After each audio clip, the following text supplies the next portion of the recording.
성도 여러분 안녕하세요. 행복한 안식일입니다. 방금 인사드린 것처럼 우리는 모두 행복을 바라는 사람들입니다. 새해가 되면 새해 복 많이 받으라며 서로에게 복을 빌어줍니다. 성경에도 보면 하나님께서 복 주시는 장면들이 정말 많이 등장합니다. 신명기 1장 10절로 11절 말씀입니다. 너희의 하나님 여호와께서 너희를 번성하게 하셨으므로 너희가 오늘날 하늘의 별같이 많거니와 너희 조상의 하나님 여호와께서 너희를 현재보다 1000배나 많게 하시며 너희에게 허락하신 것 같이 너희에게 복 주시기를 원하노라. 아멘. 하나님께서는 우리가 그분께서 허락하신 복을 누리며 살아가길 원하십니다. 그래서 예수님을 이 땅에 보내셔서 인간의 모든 필요를 채워 주셨습니다. 병든 자를 낫게 하시고 줄인 자를 배부르게 하셨습니다. 얼마 전 학생반 아이들과 안식일 오후에 세상에서 가장 복 있는 사람에 대한 주제로 성경 공부를 한 적이 있습니다. 학생들에게 이런 질문을 던졌습니다. 여러분은 어떤 복을 받은 사람인가요? 어떤 학생들은 먹을 복을 많이 받았다고 대답했습니다. 센터와 교회에서 그리고 집에서 어머니가 맛있는 음식을 해주는 것이 자신에게 가장 큰 복이라고 대답했습니다. 또 어떤 학생은 바퀴벌레로 태어나지 않은 것, 사람으로 태어난 것이 복이라고 말했습니다. 한 명 한 명의 대답을 듣고 나니 참 감사했습니다. 그래도 아이들이 스스로 복받은 사람이라고 생각하고 있구나. 여러분에게도 같은 질문을 드려보길 원합니다. 여러분은 어떤 복을 받으셨습니까? 분명 우리가 누리는 복들은 하나님께서 주신 것이 분명한데, 그렇다면 왜 하나님께서는 우리에게 복을 베푸시는가? 생각해 본 적이 있으십니까? 줄인 자에게는 배부름을, 가난한 자에게 부유함을, 병든 자에게 나음을, 약한 자를 강하게 하시는 이유가 무엇인가? 오늘 그 이야기를 하나님의 말씀을 통해 함께 살펴보길 원합니다. 다 함께 요한복음 2장 1절로 11절에 있는 말씀을 보시겠습니다. 요한복음 2장 1절부터 11절에 있는 말씀을 한 절씩 돌아가며 교독하겠습니다. 사흘째 되던 날 갈릴리 가나에 혼례가 있어 예수의 어머니도 거기 계시고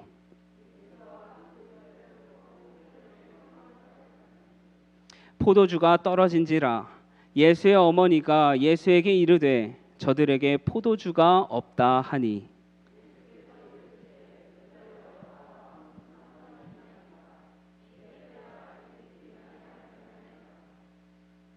그의 어머니가 하인들에게 이르되 너에게 무슨 말씀을 하시든지 그대로 하라 하니라.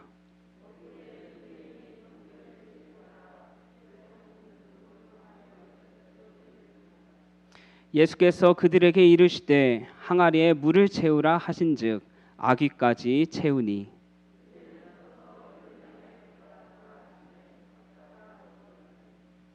연회장은 물로 된 포도주를 맛보고도 어디서 났는지 알지 못하되 물 떠온 하인들은 알더라.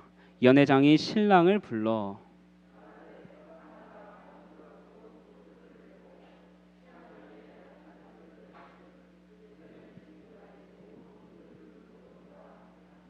예수께서 이 첫 표적을 갈릴리 가나에서 행하여 그의 영광을 그에게 나타내심에 제자들이 그를 믿으니라. 아멘. 예수님의 고향인 나사렛에서 8km 떨어진 한 작은 마을에서 혼인잔치가 열렸습니다. 그 잔치에는 예수님과 제자들도 초청을 받았고 그곳에는 예수님의 어머니도 있었습니다. 그런데 이 혼인잔치에서 매우 당황스러운 일이 일어나게 됩니다. 무슨 일이 일어났나요? 잔치집에서 가장 중요한 포도주가 다 떨어져 버린 것입니다. 만약에 우리 집으로 사람들을 식사 초대하고 밤새워 반찬을 열심히 만들고 맛있는 밥도 지었다고 생각해 봅시다. 준비된 음식을 사람들이 맛있게 먹습니다. 음식을 너무 맛있게 한 나머지 사람들이 밥을 다 먹고 더 달라고 요청합니다. 밥그릇을 받아들고 밥솥을 열었는데 밥이 없다면 얼마나 민망한 상황이 연출되겠습니까? 그 당시 포도주는 잔치에서 절대로 빠져서는 안 되는 음료였고, 잔치집에 포도주가 없다는 것은 손님 접대가 소홀하다고 보일 수 있는 것이었습니다. 당장에 포도주를 만들 수도 없고 그렇다고 어디서 구해올 수도 없는 노릇이었습니다. 이때 사람들의 시선은 누구에게로 향했을까요? 네, 그곳에는 예수님이 계셨습니다. 사람들의 시선은 그분께로 향했습니다. 마리아는 예수께서 이 많은 사람들 앞에서 이적을 행하시기를 바랬습니다. 그래서 마리아는 예수님을 찾아가 포도주가 다 떨어졌다고 말합니다. 그랬더니 예수님께서는 즉시 포도주를 만들어 주셨을까요? 아니었습니다. 예수님께서는 마리아의 요청에 이렇게 대답하셨습니다. 여자여, 나와 무슨 상관이 있나이까? 예수님의 대답은 어찌 보면 좀 무례한 표현처럼 느껴지기도 합니다. 어떻게 어머니에게 여자여라고 말할 수 있겠습니까? 그런데 여기 나오는 여자여라는 말은 무례한 표현이 아니라고 시대의 소망에서는 설명합니다. 그 당시 관습에 의하면 경의를 표하기를 원하는 사람들에게는 이러한 태도로 대했다고 설명하고 있습니다. 게다가 이제 어머니와 아들의 혈연 관계보다는 하나님의 아들과 이 세상의 구원자로서 온 세상의 죄를 짊어지고 가는 그분의 공생애가 시작된 시기였습니다. 그러나 마리아는 그분의 사명에 대해 올바른 이해를 하지 못했고, 지금이 바로 예수님께서 나서기에 딱 좋은 시기라고 생각했습니다. 그는 많은 사람들의 시선이 예수에게 쏠려 있는 것을 보았을 때에 예수께서 참으로 하나님께 존귀히 여김을 받는 자라는 것을 무리에게 증거하도록 만들기를 갈망하였다. 마리아는 예수께서 그들 앞에서 이적을 행하실 수 있는 기회가 오기를 바랐다. 마리아는 예수께서 이적을 통하여 스스로 메시아로 드러내고 이스라엘의 보좌에 앉으시기를 바랬습니다. 그러나 그분께서는 마리아의 의도를 파악하시고는 이렇게 말씀하셨습니다. 내 때가 아직 이르지 아니하였나이다. 마리아가 생각한 때와 예수님이 생각하신 때는 달랐습니다. 마리아는 지금 당장 당신이 하나님의 존귀한 자라는 것을 무리에게 증거하기를 바랐지만 예수님께서는 아직 때가 아니라고 말씀하시는 것입니다. 그럼에도 불구하고, 아직 때가 아니었음에도 불구하고 예수님께서는 마리아의 믿음을 가볍게 보지 않으셨습니다. 그분께서는 마리아의 믿음에 응답하여 항아리에 물을 가득 채우라고 말씀하시고는 그것을 떠서 연회장에게 갖다 주라고 명하셨습니다. 그랬더니 물이 어떻게 되었나요? 물이 포도주가 되었습니다. 그리고 그 포도주의 맛이 어땠다고 나와 있나요? 그 맛이 끝내줬다는 것입니다. 연회장의 말을 통해 알 수 있습니다. 말하되 사람마다 먼저 좋은 포도주를 내고 취한 후에 낮은 것을 내거늘 그대는 지금까지 좋은 포도주를 두었도다 하니라. 보통 잔치에서는 맛있고 좋은 포도주를 먼저 내어준 다음에 사람들이 취하고 맛을 잘 느끼지 못할 때쯤에 질이 떨어지는 포도주를 내놓았다고 합니다. 그런데 잔치가 열린 지 한참이 지나 거의 막바지에 이르렀는데 이전보다 더 맛있는 포도주가 나와 사람들은 놀랄 수밖에 없었습니다. 그리고 예수님께서 그들에게 주신 포도주는 발효되지 않은 음료였음을 시대 소망에서는 분명하게 말합니다. 세상의 음료와는 비교도 안 되는 음료를 예수님께서는 그들에게 베푸셨던 것입니다. 여기서 우리는 중요한 교훈을 한 가지 발견하게 되는데, 그것은 바로 예수님의 은혜는 시간이 지날수록 더 크다는 것입니다. 사람들이 가장 좋은 포도주를 먼저 내고 그 후에 나쁜 것을 주는 것과 같이 세상이 주는 선물도 그러하다. 세상이 공급하는 것은 눈을 즐겁게 하고 감각을 황홀하게 하지만 불만족하다는 것이 드러난다. 포도주는 쓴맛으로 변하고 즐거움은 우울로 변한다. 노래와 환락으로 시작하던 것이 피곤과 실증으로 끝을 맺는다. 그러나 예수께서 주시는 선물은 언제나 신선하고 새롭다. 예수께서 사람을 위하여 마련한 잔치는 만족과 기쁨을 주지 못하는 일이 결코 없다. 세상이 주는 것은 시간이 흐를수록 허탈하기만 합니다. 아무리 맛있는 음식도 배가 부르면 더 이상 맛있게 느껴지지 않습니다. 쳐다보기조차 싫어집니다. 아무리 비싸고 좋은 옷을 입고 아무리 좋은 차를 사도 그 기쁨은 오래가지 않습니다. 그런데 예수님의 은혜는 내일의 은혜가 더 크고 모레의 은혜가 더 크다는 것입니다. 은혜를 베푸시는 예수님에 대해 알면 알수록 기쁨과 감동이 있습니다. 그런데 우리가 이 시점에서 한 가지 더 생각해 보아야 할 문제가 있습니다. 앞서 질문드렸던 것처럼 예수님께서 왜 복을 주시고 은혜를 베푸시기를 원하시는가라는 것입니다. 그 해답이 오늘 본문 요한복음 2장 11절에 등장합니다. 함께 읽도록 하겠습니다. 시작. 예수께서 이 첫 표적을 갈릴리 가나에서 행하여 그의 영광을 나타내심에 제자들이 그를 믿으니라. 예수님의 첫 표적을 통해 누가 믿음을 얻게 되었습니까? 네, 제자들이 그를 믿으니라. 예수님께서 첫 표적을 가나에서 베푸신 이유는 단순히 그들에게 맛 좋은 포도주를 제공하기 위함이 아니었습니다. 단순히 잔치집의 체면을 살리고 잔치를 빛내기 위함도 아니었습니다. 시대의 소망에서는 더욱 자세히 설명합니다. 비록 마리아가 그리스도의 사명에 대한 바른 개념을 가지고 있지 않았지만 그녀는 그분을 전적으로 신뢰하였다. 예수께서 이 믿음에 응답하셨다.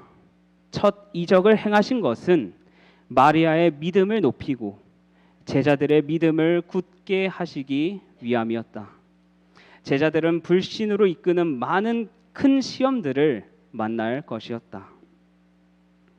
예수님의 공생애는 시작되었고 그분과 함께 동행하게 된 제자들은 앞으로 여러 어려운 시험을 겪게 될 것이었습니다. 그렇기 때문에 그들의 믿음을 굳세게 하기 위하여 어떠한 시련과 역경이 다가와도 물이 포도주가 되는, 즉 무에서 유를 창조하시는 그리스도의 경험을 통해 모든 시험을 이겨내게 하시기 위함이었습니다. 예수께서 이적을 베푸신 이유는 세속적인 마음을 갖게 하심이 절대로 아닙니다. 나도 예수께 빌면 이것도 저것도 다 받을 수 있겠구나 생각하기 위함이 아닙니다. 예수께서 이적을 베푸시고 사람들의 필요를 채우시는 이유는 바로 그리스도를 바라보게 하시기 위함입니다. 줄이고 목마를 때 주께서 나에게 베푸신 은혜, 힘들고 어려운 상황에서 나에게 베푸신 은혜, 그때 주셨던 축복을 기억하라는 것이 아니라 그 축복을 허락하신 주님을 기억하게 하시기 위함이라는 사실입니다. 주님의 축복 안에 살고 있는 우리가 마땅히 생각하고 살아야 할 것이지만 잊고 살아갈 때가 정말 많습니다. 사랑하는 성도 여러분, 이 시간 주께서 주신 축복만을 기억하고 정작 축복을 베푸시는 그리스도는 잊고 살고 있지는 않은지 되돌아보길 간절히 바랍니다. 지금으로부터 약 8년 전 제가 신학과 1학년에 재학하고 있을 때의 일입니다. 당시 저는 종교와 과학이라는 신학과 수업을 들었는데 교수님께서는 수업 중에 이런 말씀을 하셨습니다. 혹시 지내다가 힘들거나 슬럼프가 찾아오면 새벽 일찍 일어나 남대문 시장에 한번 가봐라. 교수님의 의도는 이러했습니다.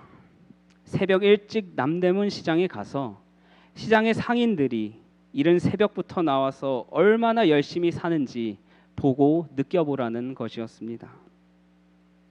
저는 딱히 슬럼프는 아니었지만 저의 신학과 동기에게 슬럼프가 심하게 찾아와서 저에게 남대문 시장에 같이 가보자고 요청을 해왔습니다. 그래서 그 친구와 함께 2014년 9월 21일 일요일 5시 반에 일어나 학교 기숙사에서 나와 버스 정류장으로 걸어 나갔습니다. 정류장으로 가는 길에 저와 친구는 배가 고파져서 학교 후문의 CU라는 편의점에 가서 간단하게 이렇게 생긴 삼각김밥과 김밥이라도 사 먹고 가자고 말했습니다. 그런데 이미 정문 쪽으로 걸어 나왔기 때문에 다시 후문까지 가기에는 무리가 있어서 그냥 시장에 가서 뭐라도 사 먹자 하고 정문에 있는 버스 정류장으로 갔습니다.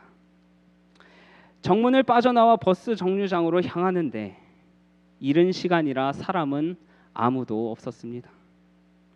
사람은 없었지만 정류장으로 걸어가자 의문의 검은 비닐봉지를 발견할 수 있었습니다. 점점 가까워지는 검은 비닐봉지. CU라고 써져 있는 검은 비닐봉지였습니다. 친구도 저도 은연중에 같은 생각을 했을 것입니다. 설마 아니겠지. 설마. 그런데 친구가 비닐봉지 안을 확인하는 순간 놀라지 않을 수 없었습니다. 정확히 삼각김밥 2개와 김밥 3줄이 들어있는 것이 아니었겠습니까? 친구와 저는 이게 무슨 말도 안 되는 선물이냐 하며 검은 비닐봉지를 챙겨서 버스에 올랐습니다. 그 당시 하나님이 주신 선물은 단순히 저희의 배를 부르게 하기 위함이 아니었다는 사실을 깨닫게 되었습니다. 인생의 어려운 시기에 하나님을 바라볼 수 있도록 하신 하나님의 놀라운 은혜였습니다.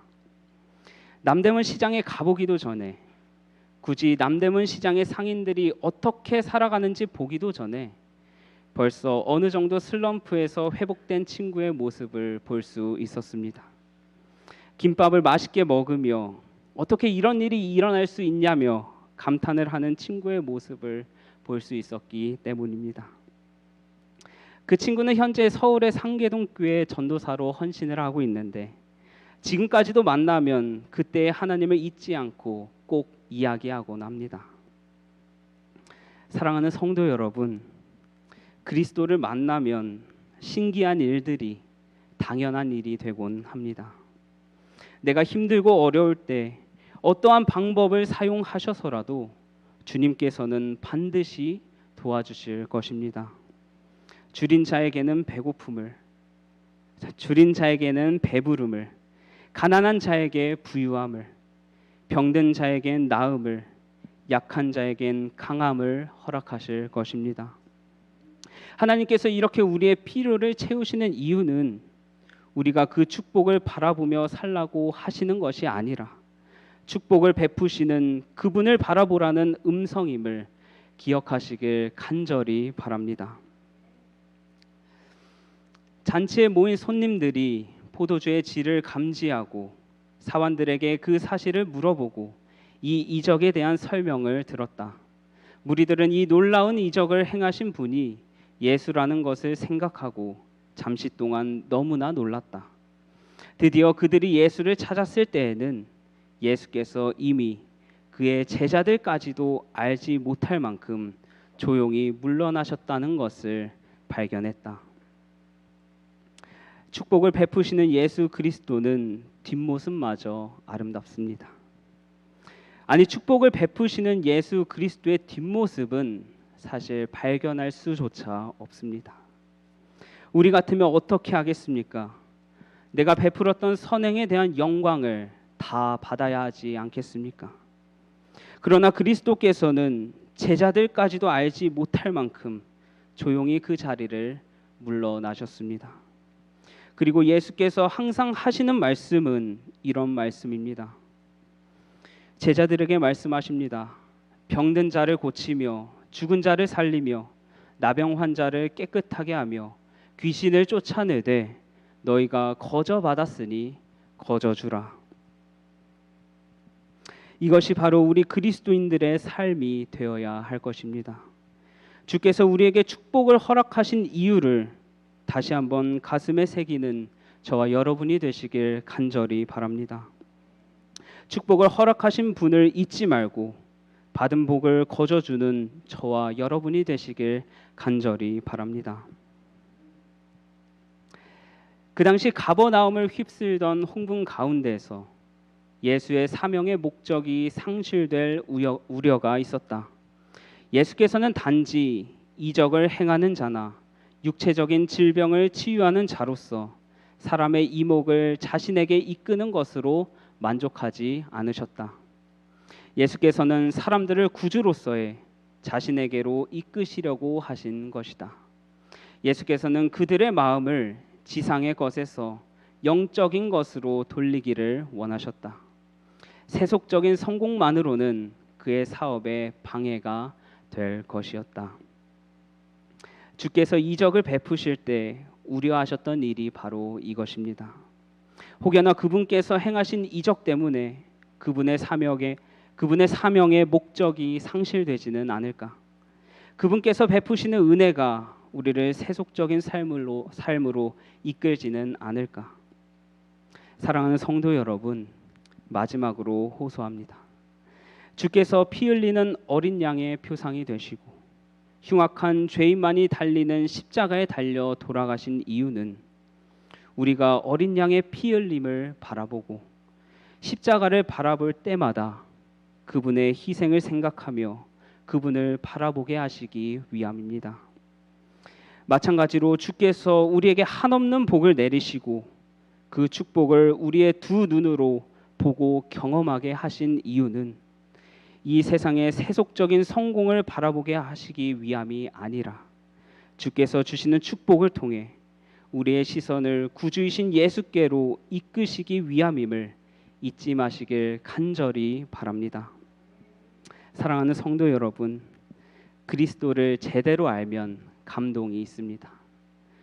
신앙을 제대로 하면 감동이 있습니다.